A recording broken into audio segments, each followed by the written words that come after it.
Xalqlar nima desa da'vasin, sen o'zing o'p yasha degan gap jamiyatda moda bo'latdi hozir. Anglamoqqa no'yat to'g'ri gap. Ya'ni atidan kechgacha boshqalarning nazarida yashasang, charchab yashaysa, o'zing o'p yashasang, rahat yashay olaysan degan ideya tashabbus qilinyapti. Ammo bizning ko'rayotganimiz bo'lsa, o'zim bo'laman deb rahatlik emas, texmi charchash deb yo'lib olgan kishilar bo'latdi. Sababi nima? Chunki o'z o'p yashash degan bu bir natija. Hargizmi boshlanish emas. Shunlashqa sen ishni beshidan emas, natijasidan boshlayman degishga charchaysan. Xuddi suvning beshini topolmay, iqinga kechib yurgan odamga o'xshash. Undaqda o'z o'p yashashning beshi nada? Sokratning bir eg'iz gapi o'zingni to'nig'in. Buningdan 2500 yil ilgari Sokrat o'zingni to'nig'in degan shuari bilan hayot falsafasining ishkini ochgan, ta hozirgacha hayot haqidagi har qanday tafakkur o'zini to'nishni chiqish nuqtasi qildi.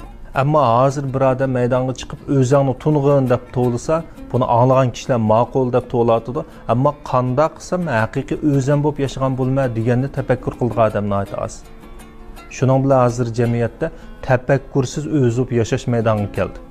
Ya'ni kishilar men qaysi ishni qilsam xushallik topsam shu ishni qilma degan o'lcham bilan o'zib yashayotganligini bildirmoqchi bo'ladi. Qaysi ish san xushallik ato qilsa shu ishni qilganing bu o'zing o'p yashashning o'lchami emas. Chunki xushallikning mohiyati o'xshash bo'lmaydi. Sana xushallik bag'ishlayotgan shu ishlarning mohiyatiga qarab baq. Bu ishlar sana yuzaki xushallik berib, vaqt uzrash bilan tang seni tushkunlashtirayotgan qisqa muddatli xushallikmi yoki o'zligingni yuksaltirayotgan ruhiy xushallikmi? O'zingni tunayman desang, hargiz yolg'izlikdan qo'rqma. Faqat o'zidan qochib yurgan kishilar yolg'izlikdan qo'rqadi. Sen faqat yolg'izlik ichida tinchlangan vaqtingda andin qalbingning cho'nqur qatlamidan o'zligingning san qilgan xitobini anglay olaysan. Shu o'zliging intilgan yerdan xushallik izda.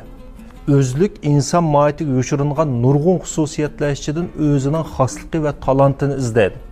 Shunlashqa yolg'izlikni tafakkur qilib o'zligingni tuni, kishilar orasida o'zligingni namoyon qilib o'zing o'p yasha.